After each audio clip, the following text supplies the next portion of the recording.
माता सीता धरती में पाई गई, घड़े के अंदर जनक जी को मिली, किसी अनाथालय में नहीं भेजा उन्होंने, अपने राजमहलों में पाला। आप सीए भी रहे हैं, आपने वो दुनिया देखी है, उस लाइफ को छोड़कर फिर इस लाइफ में आना क्या टफ था? मेरे लिए तो बहुत आसान था, और क्योंकि परिवार जुड़ा हुआ था, परिवार के लिए मुश्किल होता है। आजकल हर कोई अपने के पीछे भागता है, तो वो ख्याल कभी आपके दिमाग में आता है? मैं, मेरा, अपना या दूसरा, ये सिर्फ समझ है। कि मन को नियंत्रित करना, कंट्रोल करना क्या मुश्किल है? विचारों का उठना, खत्म होना, लय हो जाना, यही तो मन है। ऐसे बहुत सारे लोगों को आपने भी कहते हुए सुना होगा कि लड़के लड़की में कोई भी भेदभाव नहीं है, दोनों बराबर हैं। तो क्या ये तुलना करना सही है? असल में जो ये कह रहे हैं कि बराबर हैं, वो शायद समझ ही नहीं पा रहे कि किस चीज़ में बराबर है। हमें उनको बराबर के अवसर देने चाहिए। तो कह सकते हैं कि जो नेम फेम मनी के पीछे भाग रहे हैं, सब मिलने के बाद भी वो खुश आखिर क्यों नहीं है? दरअसल मंजिल वहीं थी, कदम उठा था जहाँ से पहले। तो यही उनकी वस्तु स्थिति है, क्योंकि भागने का कोई अंत नहीं है। नमस्कार, मैं नेहा राजपूत आप सभी का एबीपी लाइव धर्मा लाइव पर स्वागत करती हूँ। हमारे देश में समस्याएं बहुत सारी हैं, लेकिन समस्याओं का हल ढूंढने की पहल करने वाले लोग बहुत कम हैं। आज हमारे साथ धर्म संवाद के इस एपिसोड में एक ऐसे शख्स मौजूद हैं जिन्होंने एक जगह बनाई है उन लोगों के लिए, समाज के उन लोगों के लिए, उन बच्चों के लिए खास तौर पे जिनकी किसी परिस्थिति से उनके माँ बाप भी उन्हें नहीं अपना पाते, या कोई कारणवश वो जो है उनको अपने घर में जगह नहीं दे पाते। तो सबसे पहले तो मैं इंट्रोडक्शन देना चाहूँगी संजय गुप्ता जी का। भैया जी कहते हैं उन्हें। नमस्कार सर, सबसे पहले स्वागत है आपका। मैं आपको भैया जी ही कहूँगी, जैसा मैं हमेशा कहती हूँ। तो भैया जी, आज हम बात करने वाले हैं बहुत सारी खास चीज़ों के बारे में। कहते हैं कि जब कोई फिल्म बनती है ना, तो एक्टर को सभी जानते हैं, डायरेक्टर को कोई नहीं जानता, क्योंकि वो कैमरे के पीछे होता है। वात्सल्यग्राम सभी जानते हैं, वात्सल्यग्राम के बारे में। दीदी माँ को सभी जानते हैं, बहुत प्यार देते हैं उन्हें, लेकिन शायद बहुत सारे लोगों को ये बात पता नहीं होगी कि वात्सल्यग्राम की इतनी सुंदर रचना करने में आपका बहुत बड़ा योगदान है, या यूँ कहें कि इसकी रचना जो इतनी सुंदर हुई है वो आपने ही की है। तो सबसे पहले आपसे मैं वात्सल्यग्राम के बारे में जानना चाहूँगी कि कैसे आपके दिमाग में ये ख्याल आया। क्या मैं आपके निजी जीवन पर भी आऊँगी, लेकिन पहले इस जो सुंदर जगह को, लोगों के लिए एक अच्छी सी जगह, बोला समस्याएं बहुत सारी हैं, तो ये हल ढूंढने का आपके दिमाग में ख्याल कैसे आया? नेहा जी, असल में अगर हम चर्चा करें वात्सल्य की, तो हमें इसके पूर्व में जाना होगा, क्योंकि पूज्य दीदी माँ जी जब 1980 और 84 के बीच में पंजाब में आतंकवाद चल रहा था, उस समय संतों ने ये सोचा था कि हमें पंजाब में प्रवास करना है। और हमारे पूज्य गुरुदेव युग पुरुष स्वामी परमानंद जी महाराज, क्योंकि उनका पंजाब में प्रवास काफ़ी होता है, पंजाब के बहुत सारे सिख संतों से उनके संबंध हैं, संपर्क हैं, साल में कम से कम 10-5 बार वो पंजाब जाते थे। तो पूज्य दीदी माँ जी ने भी वहाँ प्रवास किया उस समय, और जो आतंकवादी थे तरन तारण, अमृतसर या पंजाब के बॉर्डर एरिया में, उन सब से बहुत लोगों से मिलना हुआ पूज्य दीदी माँ जी का। तो उन्होंने देखा कि 16 साल, 18 साल, 20 साल के युवा बच्चे वो आतंकवादी की भूमिका में हैं। तो उनको लगा कि ये क्यों ऐसा हुआ होगा। उन्होंने उनसे बातचीत किया, जानने की कोशिश किया, तो समझ में ये आया कि जो बच्चे बचपन में ही किसी न किसी कारण से माता पिता से च्युत हो गए थे, उनको या तो रिश्तेदारों ने पाला या बहुत सारी वर्जनाओं में उनका पालन पोषण हुआ, तो उनके दिमाग में शुरू से ही एग्रेशन आ गया और वो कहीं ना कहीं आतंकवाद में परिणत हो गया। तो तब से दीदी माँ जी का था। फिर एक बार वो माँ के साथ वृंदावन आई, तो यहाँ देखा कि बाल विधवाएं, युवा स्त्रियाँ बंगाल साइड की या बहुत सारे और क्षेत्रों से, वो यहाँ पर कीर्तन करती हैं, थोड़ा समय कीर्तन होता है, फिर उनको राशन मिलता है। ये व्यवस्था देख के उनको अच्छा नहीं लगा। बहुत सारे अनाथालयों में भी उन्होंने, क्योंकि देश भर में राम जन्मभूमि का प्रवास चल रहा था, तो तथाकथित जो ऑर्फनेज सेंटर्स होते हैं उनमें जाना हुआ, तो समझ आया कि इनके लिए ये व्यवस्था तो उचित नहीं है और भारतीय संस्कृति के अनुरूप भी नहीं है। तो क्योंकि हमारे यहाँ अगर आप देखें पूर्व इतिहास में, तो जितने भी इस तरह के, आप देखिए माता सीता है ना, धरती में पाई गई, घड़े के अंदर रख कर के किसी ने छोड़ा।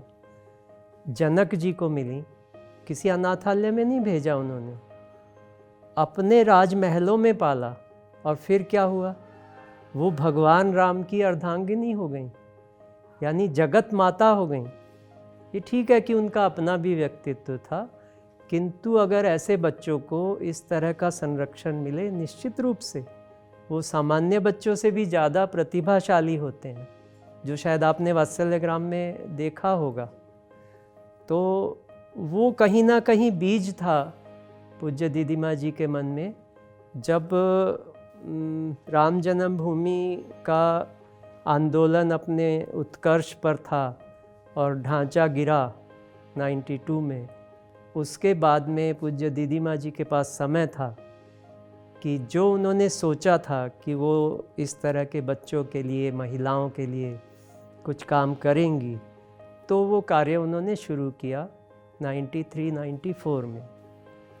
जहाँ तक मेरी बात है, तो मेरा मिलना पूज्य दीदी माँ जी से हैदराबाद में पहली बार हुआ, जब वो अपने प्रवास में थी, शायद 1990 रहा होगा, और मैं भी उस कार्यक्रम में गया हुआ था। तो मैंने पूज्य दीदी माँ जी से कहा कि जब भी आप कोई सेवा काम करेंगी तो मैं आपके साथ में खड़ा रहूँगा। उसके बाद में, क्योंकि हमारा परिवार पूज्य गुरुदेव से जुड़ा हुआ था, माता जी हमारी पूज्य गुरुदेव की शिष्या थी, तो उनके यहाँ जाना होता था माता जी को लेकर के, और ऐसे सत्संगों में माता जी को छोड़ते छोड़ते हम छूट गए। लेकिन भैया जी, मैं ये जानना चाहूँगी कि जैसे कहते हैं ना कि उस दुनिया को छोड़ना बहुत मुश्किल होता है। आप सीए भी रहे हैं, जी हाँ, जितने लोगों को नहीं पता, भैया जी सीए रह चुके हैं, तो आप सीए भी रहे हैं, आपने वो दुनिया देखी है। उस लाइफ को छोड़कर फिर इस लाइफ में आना क्या टफ था? टफ तो नहीं कह सकते हैं, क्योंकि पूज्य गुरुदेव का बहुत बड़ा वरद हस्त था ऊपर, और शायद जन जन्मांतरों के कर्म फल भी रहे होंगे, ऐसा मैं समझता हूँ। मेरे लिए तो बहुत आसान था, और क्योंकि परिवार जुड़ा हुआ था, परिवार के लिए मुश्किल होता है, लेकिन फिर वो भी एक्सेप्ट कर ही लिए ना धीरे से। लेकिन आपने गृहस्थ जीवन जो कहते हैं आजकल कहते हैं ना कि माँ बाप सोचते हैं कि हमने बच्चे को पढ़ा दिया, इसने नौकरी कर ली, चलो अब इसकी शादी करा देते हैं, इसको गृहस्थ जीवन में डाल देते हैं। तो गृहस्थ जीवन हर कोई चाहता है उसमें जीना, लेकिन आप उस जीवन से अभी दूर हैं। हाँ, हालांकि बच्चे, आपके पास पूरा परिवार है, लेकिन एक बोलते हैं ना मेरा अपना, आजकल हर कोई अपने के पीछे भागता है, तो वो ख्याल कभी आपके दिमाग में आता है? असल में ये समझ की बात है, मैं, मेरा, अपना या दूसरा, ये सिर्फ समझ है जहाँ तक मैं समझता हूँ। और जो ज्ञानी पुरुष होते हैं या परमहंस अवस्था में होते हैं, वही जान पाते हैं कि मैं, मेरा क्या है। बाकी तो सब दूसरों के लिए ही कर रहे होते हैं। अच्छा, ये बताइए कि एक व्यक्ति को क्या चाहिए जीवन में? शायद 2 रोटी भी मुश्किल से खा पाता होगा एक समय में, पर कितना भागता है किसके लिए? दूसरों के लिए ही ना। तो ऐसा ही है, हम समझ लें कि हाँ, हमने जो करना है वो हमें करना ही है, किसी के लिए नहीं कर रहे हैं। इसलिए मैं तो कहता हूँ कि जो परमहंस ज्ञानी हैं वही अपने लिए जी रहे होते हैं, बाकी तो सब दूसरे के लिए ही जी रहे होते हैं। बात सही है। एक घर में इंसान देखा जाए तो अगर कोई पिता नौकरी कर रहा है तो अपने बच्चों के लिए कर रहा है, अपनी वाइफ के लिए कर रहा है, तो दूसरे ही हो गए। कहते उसे अपना है, लेकिन शरीर तो उसका नहीं है, शरीर किसी और का है। और अगर हम आध्यात्मिक दृष्टि से देखें तो सब मैं ही हूँ, कहीं कोई दूसरा है ही नहीं। आप आध्यात्म में आपकी रुचि है? ये तो पूज्य गुरुदेव का प्रसाद है। अच्छा, जैसे आध्यात्म की जब भी बात आती है तो मन की बात बहुत आती है। मैं आपसे ये जानना चाहूँगी कि मन को नियंत्रित करना, कंट्रोल करना क्या मुश्किल है? क्योंकि बहुत सारे लोग कहते हैं मन कर रहा है, मन कर रहा है, हर सवाल में होता है ना मन कर रहा है। तो क्या मन को नियंत्रित करना मुश्किल होता है या करना आसान है? बहुत मुश्किल भी है, जन्मांतर लगते हैं, पर बहुत आसान भी है। गुरुदेव ने तो सीधा सीधा कहा है कि देखो देखो देखने वाले को देखो, यानी पीछे जो देख रहा है अगर आप उसको पहचान लिए तो फिर बहुत आसान है। क्योंकि मन क्या है? विचारों का उठना, ख़त्म होना, लय हो जाना, यही तो मन है। अगर आप उसके साक्षी हो जाएं तो मन नहीं रहेगा, ये निश्चित है। और ध्यान भी वही है ना। ध्यान कुछ करना नहीं है, आपने रुकना है, ठहरना है। मन के ऊपर अगर आप ध्यान लगा दोगे तो मन खत्म हो जाएगा। यानी कि ध्यान बहुत ज़रूरी है। अगर आप मन को भी या किसी भी चीज़ को नियंत्रित करना चाहते हैं तो वहाँ आपको ध्यान जानना जरूरी है। जानना, ध्यान से भी ज़्यादा जरूरी है जानना। क्योंकि ध्यान तो फिर भी क्रिया हो जाएगी अगर आप समझ रहे हैं ध्यान क्या है। क्रिया अगर समझ रहे हैं तो फिर वो भी करना हो गया। हमने करने से बचना है, रुकना है, ठहरना है। तो मन को कैसे नियंत्रित करना है ये तो हमने जाना, या किस तरीके से ये आसान है या मुश्किल है ये तो आपने बहुत अच्छी तरीके से बताया। भैया जी, जब वात्सल्य ग्राम की बात आती है और महिलाओं की बात ना है, ऐसा हो ही नहीं सकता। आजकल क्या है कि ऐसा नहीं है कि महिलाओं को अब बहुत ही ज़्यादा, पहले के टाइम से अब देखा जाए, कंपेयर करें, हम तुलना करें तो महिलाओं को बहुत ही सारी जो है अच्छी चीज़ें सरकार की तरफ से भी और खुद भी समाज में हक मिला है। लेकिन क्या आपको लगता है कहीं कहीं पर अभी भी सुनने को खबर आ जाती है कि महिलाओं के साथ बहुत भेदभाव होता है? समाज के किसी हिस्से में अभी भी वो हिस्सा है? क्योंकि खबरों में हमेशा हम सुनते रहते हैं कि किसी जगह पर महिलाओं को किसी महिला को प्रताड़ित किया गया है, किसी बच्ची के साथ ऐसा हो गया है दहेज के लिए। तो क्या आपको ऐसा लगता है कि अभी वो टाइम नहीं आया जब हम कह सकते हैं कि हाँ वो दर्जा मिल चुका है या महिलाएं पूरी तरीके से सेफ है हमारी सोसाइटी में? असल में जहाँ भी भेदभाव हो रहा है वो तो दुर्भाग्यपूर्ण है। शायद वो उतना समझ नहीं रखते हैं, क्योंकि स्त्री तो पुरुष से कहीं ज़्यादा है। ये मैं इसलिए कहता हूँ कि भगवान ने ही उसको, या नेचर ने ही उसको बैलेंस बनाया है। आपको अगर ख्याल में हो, साइंटिफिकली भी क्रोमोसोम्स से बनते हैं ना सभी, तो स्त्री है जो XX से ही बनती है और पुरुष है जो XY से बन रहा है। तो जो एक ही उससे बना है वही बैलेंस होगा ना। वैसे भी अगर आप देखें तो मैं तो 150 बेटियों का पिता हूँ। मैं जानता हूँ बेटियाँ बहुत भावुक होती हैं, वो समर्पित होती हैं और माता पिता के लिए तो बहुत ये होती हैं, चिंता करती हैं उनकी। तो समाज में भी हम घूमते हैं तो देखते हैं हमेशा कि बेटियां ही हैं जो संबल बनती हैं, चाहे वो बहू के रूप में बने, पर बेटी ही बनती है। बेटे बहुत ज़्यादा ये नहीं रहते, भावुकता में नहीं रहते, वो शायद बुद्धि से चलते हैं। तो मुझे नहीं लगता कि भेदभाव करना चाहिए, और हमारे शास्त्रों ने भी यही कहा है। तो हम कह सकते हैं जैसे पहले तो लोग बेटी को बोझ समझते थे, अब नहीं समझते, तो कह सकते हैं कि सोच बदल गई है लोगों की? क्या सोच बदल रही है या बदल गई है? ये सब संस्कारों पे निर्भर करता है कि परिवार में संस्कार क्या दिए गए। आप देखिए कि भारत में कुटुंब की व्यवस्था होती थी, धीरे धीरे फिल्मों ने या बहुत सारी चीज़ों ने, शिक्षा में भी नहीं पढ़ाया गया, तो वो व्यवस्था जो पारिवारिक होती थी, आज तो मैं देखता हूँ कि विवाह ही नहीं करना चाहते युवा। बेटियां जो हैं वो बच्चे नहीं ये करना चाहती, कंसीव करना नहीं चाहती। तो सब कुछ बदल रहा है, मीनिंग्स बदल रहे हैं, जो कि अच्छा नहीं है। निश्चित रूप से हमारी जो व्यवस्था ऋषियों ने दी थी, हमें उस पर वापस लौटना ही होगा। यानी कि जो ये चेंज है कहीं वो ठीक भी है तो कहीं ठीक नहीं भी है। निश्चित रूप से आधुनिकता तो चाहिए, जितना टेक्नोलॉजिकल डेवलपमेंट है वो तो चाहिए ही चाहिए, लेकिन हमें संस्कारों में शायद वही प्राचीन जो कि अर्वाचीन भी है उसमें लौटना होगा। और उस काम में जो है वात्सल्य ग्राम बहुत अच्छी तरीके से कार्य कर भी रहा है कि यहाँ जो लड़कियाँ हैं, यहाँ जो बच्चियाँ हैं, उनको बहुत अच्छी शिक्षा मिलती है।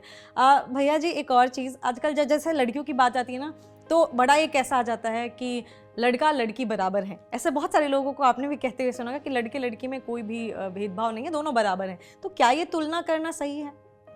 असल में जो ये कह रहे हैं कि बराबर हैं, वो शायद समझ ही नहीं पा रहे कि किस चीज़ में बराबर है। हमें उनको बराबर के अवसर देने चाहिए। शिक्षा, आप देखिए कि प्राचीन भारत में तो बड़े बड़े गुरुकुलों की आचार्य 20-20 हज़ार विद्यार्थी जिसमें पढ़ते थे, उनकी आचार्य महिला होती थी। तो हमारे भारतीय संस्कृति में कहीं भी कभी भी महिला को कम समझा ही नहीं गया। और ऐसे तो श्लोक भी हैं, मैं तो बहुत विद्वान नहीं हूँ, श्लोक नहीं जानता, पर मुझे मालूम है कि ऐसा नहीं है कि श्लोक जानने वाला विद्वान नहीं हो सकता। मतलब यत्र नार्यस्तु पूज्यन्ते कहा है ना, तो इसीलिए कहा है ना, क्योंकि हमारे यहाँ कभी भी भेदभाव था ही नहीं। तो बराबरी हमें देनी है, पर बराबरी का ये अर्थ नहीं है कि आप जीन्स और शर्ट दे दो उनको, या उनके बाल काट दो कि लड़के जैसा दिखने लग जाए। ये बराबरी का मीनिंग नहीं हो सकता। हमारे यहाँ तो विवाह के समय भी अगर आपने ध्यान दिया हो, संस्कार एक होता है कि जब फेरे हो जाते हैं बेटा बेटी के, वर वधू के, उसके बाद एक तारा का दर्शन कराते हैं। तो वो वशिष्ठ और अरुंधति जो नक्षत्र हैं और एक दूसरे की परिक्रमा कर रहे हैं। बाकी सभी नक्षत्र किसी न किसी दूसरे नक्षत्र की परिक्रमा करते हैं, लेकिन वो आपस में एक दूसरे की कर रहे हैं। वो दिखाया जाता था, वो प्रतिरूप ही है ना कि आप लोग बराबर हैं। अब यानी कि इतना प्राचीन, अगर ये चीज़ें इतनी प्राचीन है कि बराबरी तब से मिली है, तो ये कहना और ये तुलना भी सही नहीं है एक तरीके से, क्योंकि ये ऑलरेडी जो है लड़का लड़की बराबर भारतीय संस्कृति में तो है ही।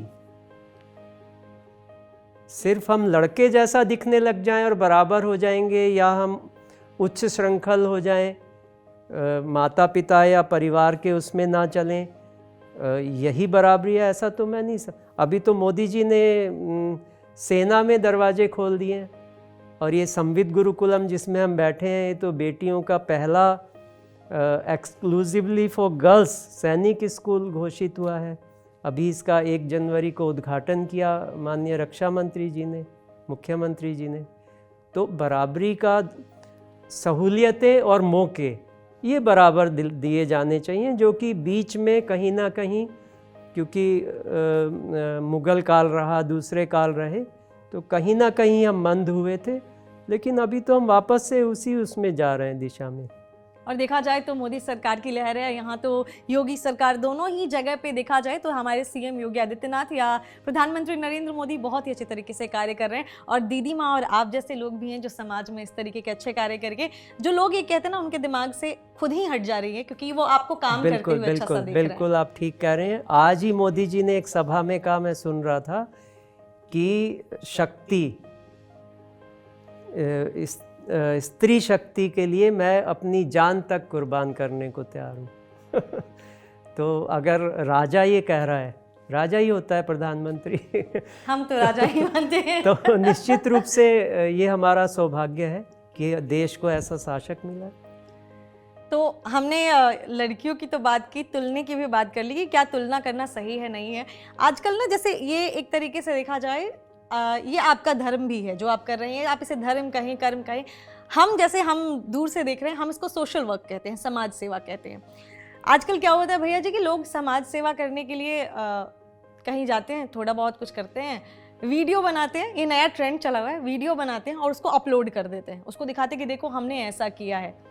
तो आप या दीदी माँ कभी मुझे ऐसा, मतलब बहुत सारे लोगों को शायद आपके बारे में तो आपने कभी, आप सामने भी नहीं आते, तो मैं ये जानना चाहूँगी कि क्या वो जो ये लोग कर रहे हैं कि वीडियो बनाकर अपलोड कर देना, तो क्या इससे वो चीज़ें सही हैं? क्या इससे समाज में एक तरीके से उनको देख के लोग और भी मोटिवेट होंगे, या सिर्फ वो अपना फ़ायदा चाहते हैं? सर, दोनों बातें हैं। अगर कोई फर्जी इस तरह के काम कर रहा है तो अच्छा नहीं है, लेकिन अगर कोई जेन्युइन काम हो रहा है, वास्तविकता में काम हो रहा है और वो सोशल मीडिया के थ्रू आ रहा है समाज के सामने, तो समाज के पास तो बहुत बड़ी शक्ति है।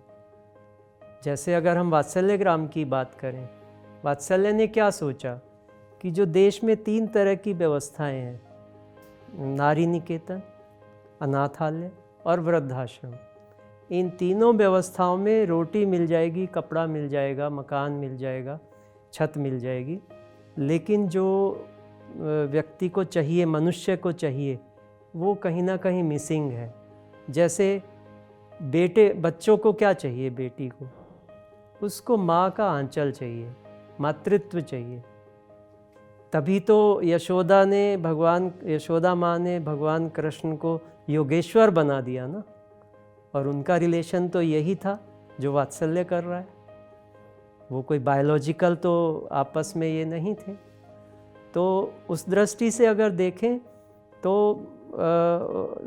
अगर वात्सल्य का प्रचार प्रसार सोशल मीडिया से होता है तो आप समझिए कि वात्सल्य की तो सीमा है, वो थोड़ा सा काम कर पाएगा, पर 140 करोड़ लोग अगर इस संकल्पना को देखें और जहाँ भी इस तरह के काम चल रहे हैं, सरकारें देखें, संस्थाएं देखें और ऐसे काम करें, तो कितना बड़ा काम खड़ा होगा, जो कि वाकई में भारतीय संस्कृति के अनुरूप होगा। ऋषिकुलों में पढ़ते थी ना ऐसी संतानें, तभी तो लव और कुश जैसे बच्चों का निर्माण हो गया। यानी कि कह सकते हैं कि अगर आप सोशल मीडिया का इस्तेमाल करें, लेकिन अगर आप अच्छी नीयत से कर रहे हैं, अच्छी नीयत मतलब आप जिसको भी प्रमोट कर रहे हैं, चाहे वो खुद को ही करना चाहते हैं, तो अगर आप उससे आपके वैसा करने से समाज में कुछ अच्छा हो रहा है तो वो करना सही है। जी बिल्कुल, क्योंकि उससे औरों को प्रेरणा मिल सकती है। पर सिर्फ आप सोशल मीडिया के लिए कुछ कर रहे हैं तो अच्छा नहीं है, निश्चित रूप से। वो तो फिर भी अगर उससे आपको कहीं ना कहीं मन में ये रहता है कि हमने कुछ तो किया, तो निश्चित रूप से धीरे धीरे आपका हृदय भी परिवर्तित होगा। वात्सल्य में यही है, इतनी अच्छी सोच। भैया जी, एक और चीज़ जानना चाहूँगी, इसी से रिलेटेड है। आजकल हर कोई ना नेम, फेम, मनी बोलते हैं ना, इन्हीं के पीछे भाग रहा है। ये सब मिल जाता है ना, उसके बाद भी खुश नहीं है। जो सुकून मुझे आपके चेहरे पे दिख रहा है, वो मैं अगर मैं बहुत ही ज़्यादा किसी और को भी देखने, या बहुत सारे ऐसे लोग हैं जिनको नहीं है, वो सुकून उनके चेहरे पे नहीं दिखता। तो कह सकते हैं कि जो नेम, फेम, मनी के पीछे भाग रहे हैं, सब मिलने के बाद भी वो खुश आखिर क्यों नहीं है? असल में जो भाग रहे हैं ना, उनके लिए ये लाइन पूज्य दीदी माँ जी बोलते हैं हमेशा, दरअसल मंजिल वहीं थी, कदम उठा था जहाँ से पहले। तो यही उनकी वस्तु स्थिति है, क्योंकि भागने का कोई अंत नहीं है। आप सोचेंगे कि वो हमारी सीमा है, वो तो मृग मरीचिका है ना।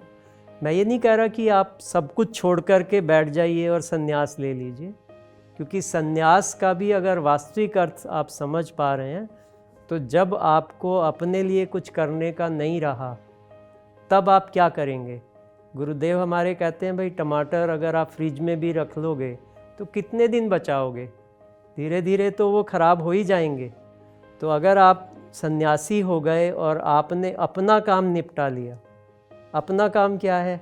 आपने जान लिया कि मैं कौन हूँ, तो उसके बाद आप क्या करोगे? आप समाज के लिए ही काम करोगे ना।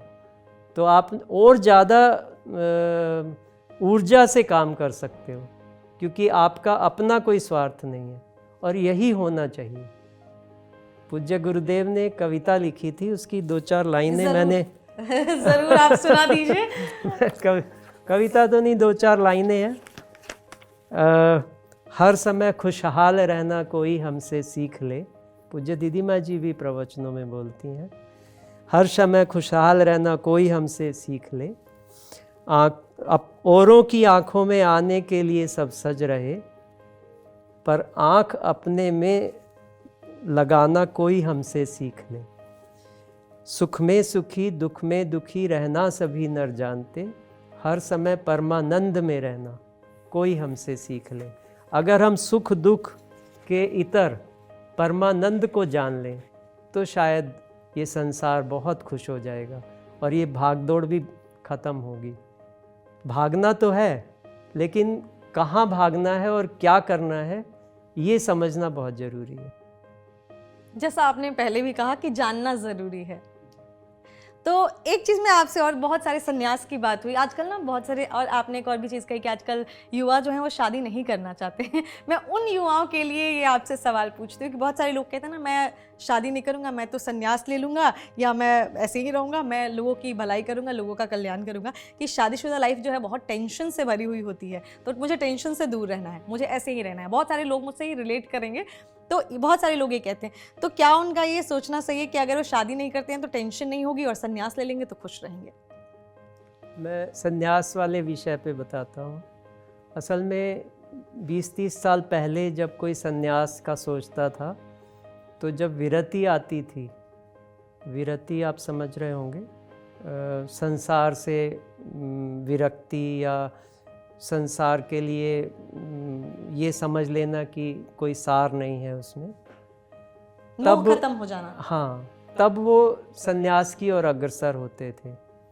आज तो ग्लैमर इतना है बहुत सारा युवा तो ग्लैमर में शायद संन्यास की तरफ भागता होगा।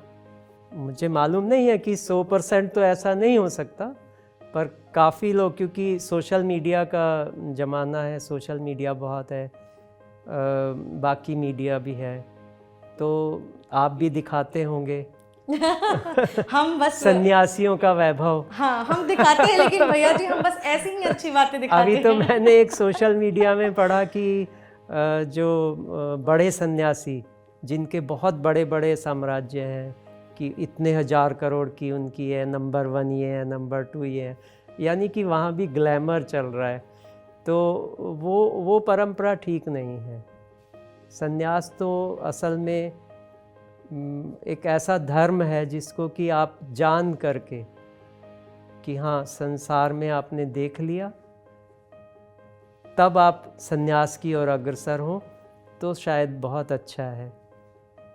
और दूसरा ये भी है कि समाज सन्यास परंपरा और कथावाचक, इनमें शायद भेद भी नहीं समझ पा रहा, क्योंकि धर्म की शिक्षा हमें दी नहीं गई। इसमें समाज का कोई दोष नहीं है। सरकारें व्यवस्था करती हैं धर्म की शिक्षा की बेसिकली, और शिक्षा हमारी धर्म से विलग रही, धर्म निरपेक्ष रही कह सकते हैं। तो इस कारण से समाज की ये हालत है। अगर धर्म की शिक्षा साथ में दी जाए तो शायद हम सच को सच और झूठ को झूठ देख सकें। और पहले ऐसा होता था गुरुकुलों में, जब आप गुरुकुल जाते थे तो आचार्य आपको प्रारंभ से ही, छोटेपन से ही आध्यात्मिक शिक्षा साथ में देता था, आपको हर विषय में प्रवीण बनाता था और साथ में आपको आध्यात्मिक दृष्टि से पूर्ण पुरुष बनाता था। तभी तो भगवान गुरुकुल से बन कर के भगवान हुए ना, गुरुकुल में पढ़े। बहुत ही अच्छी तरीके से आपने ये चीज़ समझाई। एक चीज़ और जानना चाहूँगी, आपने दोनों तरफ, क्योंकि आपकी बातें इतनी डीप हैं कि मेरे पास ऐसे सवाल आ रहे, आपने दोनों तरफ की लाइफ देखी, एक जिसमें बहुत भागदौड़ है, खुद के लिए जीना, और दूसरी लाइफ वहीं ऐसी है जिसमें आपने अपने आप को दूसरों को सौंप दिया है, दूसरों के लिए आप, मैं दूसरा वर्ड इसलिए बोल रही हूँ क्योंकि एक खुद का होता है और एक बाकियों के लिए। तो जो बाकियों के लिए आपका दूसरा जीवन है, जिसमें आप दूसरों की खुशी के बारे में सोचते हैं, उनके कल्याण के बारे में सोचते हैं, अपने लिए आप कुछ भी नहीं सोचते। दोनों लाइफ में आपको, जैसे आपने दोनों जीवन ही देखा है, तो दोनों में टफ क्या है? कोई मुश्किल है दोनों जीवन, या आसान मुश्किल कुछ ऐसा होता है? लोग कहते हैं ना कि जैसे मैंने सब अपने लिए जिया तो खुश रहा और दूसरों के लिए जिया तो मुश्किलें बढ़ गई, तो क्या ऐसा कुछ है? इसमें भी एक मज़ेदार बात मैं बताऊंगा। वैसे ये वृत्ति का अंतर है। जब तक आप संसार में रहते हैं तो वृत्ति स्वयं के लिए कुछ करना है ये सोचती होती है, और जब आप संसार से इतर हो जाते हैं तो फिर ये भेदभाव रहता नहीं है। और दूसरा है गृहस्थ। तो गुरुदेव बोलते हैं कि एक लड़ाई है किले की और दूसरी है मैदान की। तो सन्यासी मैदान की लड़ाई लड़ता है और गृहस्थ जो है वो किले में रह कर के लड़ाई लड़ता है संसार की। कितनी अच्छी बात है, यानी गृहस्थ लोगों का वो किला है। लेकिन क्या ये तुलना करना सही है, जहाँ की मतलब बेहतर कौन है, तुलना हम कर सकते हैं या तुलना करना सही नहीं है दोनों जीवन में? कि आपने वो भी लाइफ देखी है भागदौड़ वाली भी और ये भी, जिसमें एक आप दूसरों के लिए जी रहे हैं, तो क्या ये तुलना सही है? मैं ऐसे तुलना या कोई और भी कर सकता है कि वो बेहतर है या ये बेहतर है? ऐसा है कि ईश्वर ने रचना की है प्रकृति की और ये सब प्रकृति का ये है और हम तो उसके उपकरण हैं। इसलिए कोई महत्वपूर्ण है, कोई कम महत्वपूर्ण है, ज़्यादा है, मैं ऐसा नहीं समझता हूँ।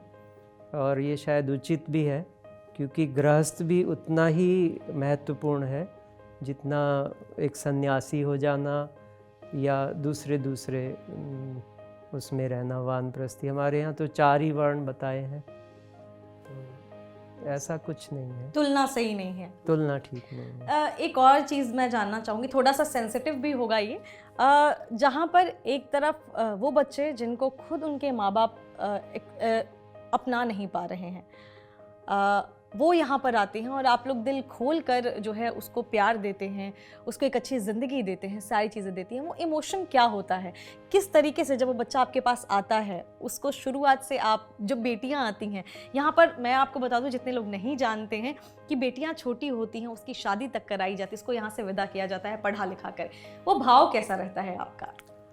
असल में क्या है कि बाहर से देखने वाले को लगता है कि ये कोई और आ गए, बाहर से आ गए, दूसरे आ गए। मैं अपनी बात बताता हूँ कि मुझे नहीं लगता, मुझे तो लगता है मेरा ही कोई है। और क्योंकि मैं पिता हूँ और बेटियाँ अधिकतर पिता से ज़्यादा जुड़ी होती हैं, तो ऐसा ही है।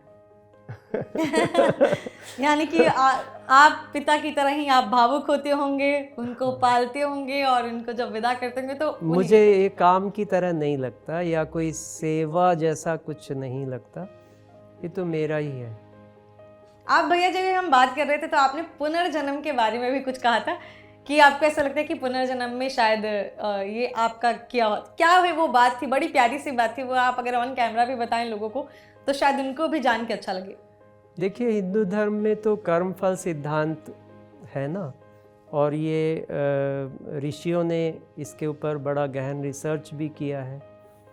तो निश्चित रूप से आप देखिए ना कि एक बच्चा उसी समय पर एक गरीब की झोपड़ी में जन्मा, वही दूसरा बच्चा उसी समय पर उसी नक्षत्रों में एक बड़े अमीर के यहाँ, अंबानी और अदानी के यहाँ जन्म गया। तो किस वजह से? आखिर उस बच्चे ने तो कुछ नहीं किया था, चाहे वो झोपड़ी में जन्मा या वहाँ जन्मा। तो कहीं ना कहीं उसके जो पूर्व जन्मों के कर्म हैं, उनके फल स्वरूप वो ऐसा हुआ है ना, ऐसा ही है। एक चीज़ और मैं आपसे पूछूंगी कि जैसे हमने भी मन को नियंत्रित करने की बात की, आप बहुत सिंपल हैं, लेकिन ऐसा तो नहीं है कि आपके शौक नहीं होंगे, कुछ आपको पसंद नहीं होगा, अपने शौक को मारना पड़ता है या आपने शौक ही कम कर दिए? जैसे वो लोग बोलते हैं ना, अपने शौक कम कर लो दुख खत्म हो जाएगा, तो क्या आपने अपने शौक को मारा है या उसको कम किया है? शायद ऐसा मौका नहीं लगा, उसका कारण है। यूजुअली क्या होता है कि हमारे धर्म में या समाज में ऐसा सोचते हैं कि सन्यासी हो गया यानी अब इसको जो है सुबह 4 बजे उठना है और ये पूजा करनी है, ये करना है, तभी वो सन्यासी है। लेकिन मेरी तो बहुत बड़ी गृहस्थी है तो इतनी बेटियां, इतना बड़ा परिवार, और हम भी आपके परिवार का ही हिस्सा हैं। हाँ जी। तो इसलिए मुझे ऐसा लगा नहीं कभी भी। मैं तो बेटियों के साथ उनको, क्योंकि समाज में रहना है, तो सिनेमा हॉल भी लेके जाता हूँ, मैं उनको अच्छी अच्छी जगहों पर घुमाने भी ले जाता हूँ। तो मुझे ऐसा नहीं लगा, पर निश्चित रूप से लगता होगा सन्यासी लोगों को मुझे ऐसी कोई फीलिंग रही नहीं। क्योंकि आपके शायद पास तो गुरुदेव परिवार की है। कृपा है। और आपके पास तो परिवार भी है। और ये शुरू बच्चे। में क्योंकि बच्चे नहीं थे, परिवार नहीं था, तो गुरुदेव का बहुत मुझे सत्संग मिला, और वो जो प्रसाद है वो शायद अभी तक भी काम आ रहा है और रहेगा। क्योंकि गुरुदेव का ये कहना है कि एक बार चना भुन गया, फिर आप जितना मर्जी उसको ज़मीन में उगाने की कोशिश करो, खाद दो, पानी दो, वो उगेगा तो नहीं। तो ऐसा ही है। तो भुन चुका है। मैं भैया जी आपसे जानना चाहूँगी वात्सल्य ग्राम के बारे में, जिन लोगों को नहीं पता, जिन ऑडियंस को नहीं पता, किस तरीके की यहाँ पर जो है, किस तरीके का परिवार है। मैं आपसे सेवा नहीं बोलूँगी क्योंकि हमारी बातचीत हो चुकी है, तो वात्सल्य कैसा परिवार है वो आप एक बारी लोगों को ज़रूर बताइए। पूज्य दीदी माँ जी ने कल्पना की कि एक नन्हे शिशु को माँ की ममता चाहिए, और जो युवा बेटी है अगर वो किसी कारण से अपने परिवार से, समाज से विलग हुई, तो उसके पास जीवन जीने का उद्देश्य नहीं होता। तो अगर हम इन दोनों को मिला दें आपस में, तो उसको जीवन जीने का उद्देश्य मिल जाएगा, और उस नन्हे शिशु को माँ की ममता मिल जाएगी। बस यहीं से वात्सल्य का प्रस्फुटन होता है। क्योंकि वात्सल्य जो शब्द है वो गाय और उसके वत्स, जब गाय बच्चे को जन्म देती है तो आपने देखा होगा कि वो गर्भ की गंदगी के साथ बाहर आता है, और गाय उसको छूने नहीं देती है किसी को, वो स्वयं अपनी जिह्वा से उसको चाट चाट कर उजला बना देती है। तो वात्सल्य की भूमिका बिल्कुल ऐसी है कि जो जैसा है उसको वैसा अपना लेना, और उसको जैसा होना चाहिए वैसा बना करके समाज में प्रस्तुत कर देना। तो क्या यहाँ पर सिर्फ बेटियाँ ही हैं, बेटे नहीं हैं? बेटे भी आते हैं, आते हैं, बहुत कम है। मेरा ख्याल 10-12-15% होंगे, पर बेटे भी होते हैं। और भैया जी, क्या ये जो बच्चे हैं ये सिर्फ क्योंकि वात्सल्य ग्राम यूपी वृंदावन में है, तो सिर्फ ये आसपास के ही इलाके से आते हैं या दूर दराज से भी यहाँ पे बच्चे आते हैं? नहीं, तो कहीं से भी आ सकते हैं, हमारे लिए तो कोई मना नहीं है। पूरे बाहर से भी हैं। बाहर से आए होंगे कि नहीं ये भी हमें नहीं पता होता, क्योंकि हमारे तो पालने में आते हैं। ये एक बार आप ज़रूर बताइए, पालने वाली चीज़। हाँ, कभी जो है दूसरे प्रदेशों से फ़ोन के माध्यम से चर्चा करके वहाँ की प्रक्रियाएं पूरी करके ज़रूर आते हैं बच्चे, पर अधिकतर बच्चे पालने के थ्रू आए। वात्सल्य ग्राम में एक पालना लगा है जहाँ बच्चे आते हैं। तो वात्सल्य ग्राम की जब परिकल्पना की गई तो उसकी परिकल्पना यहीं से शुरू होती है कि जब बच्चा आया तो उसको सबसे पहले क्या चाहिए, उसको चाहिए मेडिकल फैसिलिटी। पता नहीं किन परिस्थितियों से आया है, तो यहाँ इसीलिए एक चिकित्सालय बना जहाँ बाकायदा पेडिट्रिशियन रोज़ाना आते हैं, ऑन कॉल। हाँ जी, ऑन कॉल अवेलेबल हैं। तो उसके बाद में उस बच्चे को चाहिए माँ, तो उसको माँ दी गई। गोकुलम बना, बच्चों के घर बने, और उस घर में बिल्कुल घर जैसी व्यवस्था। हर घर में एक पूजा घर है, एक रसोई है, 3-4 कमरे हैं जिसमें पूरा परिवार रहता है, माँ, मौसी, नानी, 5 बेटियाँ 2 बेटे। फिर बच्चे को चाहिए, क्योंकि नन्हा शिशु है तो उसको दूध चाहिए, बायोलॉजिकल मदर तो है नहीं, तो पूज्य दीदी माँ ने कहा कि देसी गाय का दूध ये माँ के दूध का विकल्प हो सकता है, इसलिए यहाँ गौशाला बनी। और आज की डेट में वहाँ 200-250 गोवंश है और देसी नस्ल की गायें हैं सब तरह की। तो उनके दूध से इनको बच्चों को मिलता है माँ का दूध, क्योंकि गाय भी माता है। उसके बाद उन्हें शिक्षा चाहिए, जैसे ही बड़े होंगे तो विद्यालय बना, और आज वो विद्यालय भारत का पहला सैनिक स्कूल है बेटियों के लिए। फिर वोकेशनल सेंटर खुले कि भाई कुछ ना कुछ हाथ का काम भी है बच्चों को आए। इस तरह से ये पूरा एक गांव बना। और उसके बाद फिर जब बच्चियाँ, और मैंने जितना सुना है कि बाहर भी बेचते हैं अगर किसी बच्चे को पढ़ाई 12वीं तक की शिक्षा की व्यवस्था यहाँ है। उसके बाद में फिर बेटियाँ अपने अपनी योग्यता के अनुसार मेडिकल में, इंजीनियरिंग में, लॉ में, अलग अलग जहाँ जिसे जाना है। जहाँ जिसकी योग्यता है वहाँ जाती हैं पढ़ने, और उसके बाद जब वो पढ़ाई करके पूरा ये हो जाती हैं सेटल, तब उनको फिर योग्य वर मिलते हैं। समाज के लोग खुद आते हैं हाथ मांगने पूज्य दीदी माँ जी के पास, तो फिर हम उनका विवाह करते हैं और वही पालकी से पालना से पालकी तक की यात्रा ऐसे पूर्ण होती है। कितनी अच्छी बात। यानी एक कहते हैं ना, इमेजिन भी नहीं कर सकते हम जहाँ जीते हैं वहाँ लोग थोड़े थोड़े पैसे के लिए, थोड़ी थोड़ी चीज़ों के लिए इतनी एक दूसरे से फाइट करते हैं, इतनी सारी चीज़ें खुद के लिए लोग जी रहे हैं। लेकिन जैसा भैया जी ने कहा कि पालने से पालकी तक का सफ़र, ज़रूर आइएगा आप भी वात्सल्य और पढ़िएगा इसके बारे में। और हम आपको बहुत ही जल्द डॉक्यूमेंट्री दिखाने वाले हैं कि वात्सल्य के अंदर, जैसा कि भैया जी ने हमें बताया कि छोटा बच्चा जब आता है तो उसके लिए डॉक्टर फैसिलिटी से लेकर, उसकी एजुकेशन से लेकर, उसके आगे शादी में कितना खर्चा होता है, पढ़ाई में कितना खर्चा होता है, लेकिन ये वात्सल्य ग्राम सिर्फ देखता है तो बच्चों के लिए प्यार, उनको अपना पूरा समर्पण देता है। और इसके लिए मैं भी आप दोनों लोगों को, दीदी माँ को, यहाँ पूरे स्टाफ को और भैया जी आपको, क्योंकि आप कभी नहीं आते कैमरे पे और आज आप आए हमारे लिए, तो मैं आप सभी को थैंक यू कहना चाहूँगी कि आप आए और हमारे व्यूअर्स को आपने ये चीज़ें बताई, जो जानकारियाँ दी हैं उनकी लाइफ में बहुत बड़ा चेंज आएगा शायद सुनने के बाद, क्योंकि बहुत सारे लोगों को ये चीज़ें जाननी अच्छी लगती हैं और वात्सल्य के बारे में जो नहीं जानते थे आज जानने के बाद वो पक्का गूगल करने वाले हैं। तो थैंक यू सो मच। मैं भी एबीपी भक्ति को बहुत बहुत धन्यवाद देना चाहूँगा कि उन्होंने वात्सल्य के लिए, वात्सल्य को समाज तक पहुँचाने के लिए, क्योंकि लक्ष्य तो हमारा यही था कि हम एक उदाहरण प्रस्तुत कर रहे हैं और समाज इसको अपनाए। तो बहुत आनंद है कि आप इसको समाज तक पहुंचाने की प्रक्रिया कर रहे हैं। हम धन्यवाद। और हमारी जितनी कोशिश हो हम करते रहेंगे। तो आप लोगों को अगर वात्सल्य ग्राम से जुड़ी हुई कोई भी जानकारी चाहिए, नीचे कमेंट सेक्शन में आप ज़रूर लिखिए। और साथ ही एक आपके लिए और सरप्राइज़ है, वात्सल्य ग्राम की एक छोटी सी बच्ची सिया, जिसको आपने पहले भी धर्मा लाइव पर देखा हुआ है, उसके ढेर सारे वीडियोज़ और उसकी भागवत कथा भी हम लेकर आने वाले हैं। तो बने रहिए धर्मा लाइव के साथ। मिलती हूँ आपसे किसी अगले वीडियो में, तब तक खुश रहें, ख्याल रखें, नमस्कार।